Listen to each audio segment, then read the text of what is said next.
Hello guys, पिछली video के अंदर मैंने आपको बताया था कि ऑर्डर्ड पेयर क्या होता है। फिर मैंने आपको बताया कि कार्टेशियन प्रोडक्ट क्या होता है, और फिर मैंने आपको बताया था कि कार्टेशियन प्रोडक्ट की प्रॉपर्टीज़ क्या क्या हैं।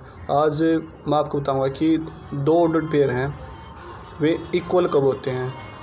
हमारे पास दो ऑर्डर्ड पेयर हैं वे इक्वल कब होते हैं। सपोज ए बी हमारा कोई वन ऑर्डर्ड पेयर है और सी डी टाइप का हमारा कोई दूसरा ऑर्डर्ड पेयर है। गाइज ये दोनों के दोनों इक्वल तभी होंगे जब हमारा जो पहला ऑर्डर्ड पेयर का पहला एलिमेंट है वो फर्स्ट एलिमेंट के इक्वल, और जो दूसरा एलिमेंट है वो दूसरे एलिमेंट के इक्वल।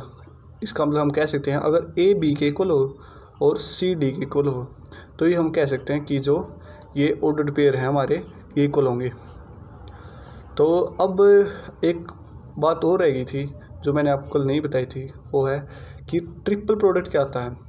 मैंने कार्टेशियन प्रोडक्ट तो बता दिया, Cartesian product of two sets तो बता दिया। अब Cartesian product of three set की अगर मैं बात करूं उसमें तो जो टू सेट का अगर कार्टेशियन प्रोडक्ट है उसके अंदर तो आते थे ordered pair A B type के।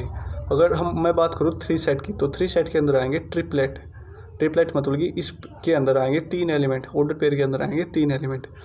अगर ए क्रॉस बी क्रॉस सी करें हम तो ट्रिपलेट हमारा बनेगा ए बी सी टाइप का सस्टेट। जो पहला एलिमेंट है पहले सेट से, दूसरा एलिमेंट दूसरे सेट से, और जो तीसरा एलिमेंट है वो तीसरे सेट से।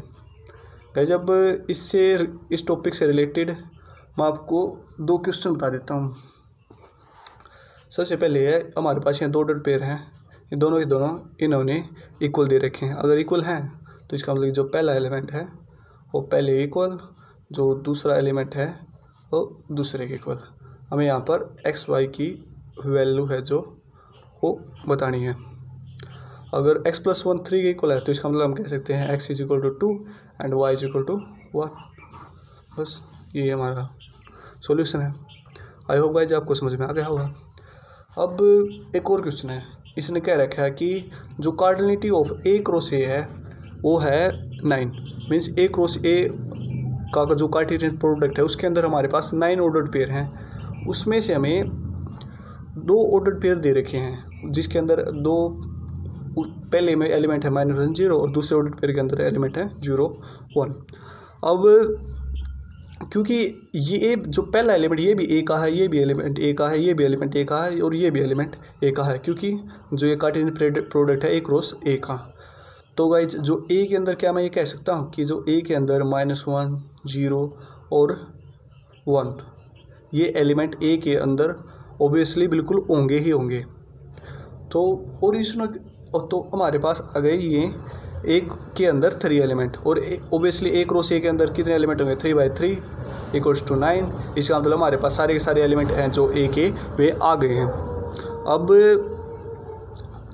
ए क्रॉस ए करना है तो मीन्स ए क्रॉस ए अब मैं करूँ तो -1 के साथ सबसे पहले -1, फिर -1 के साथ 0, फिर -1 के साथ 1, फिर 0 के साथ -1। गाइज ये कोई सेट नहीं है, ये ऑर्डर्ड पेयर है, इसलिए इसके अंदर जो ऑर्डर है वो मैटर करता है, और जो सेट के अंदर था वो ऑर्डर है जो वो मैटर नहीं करता।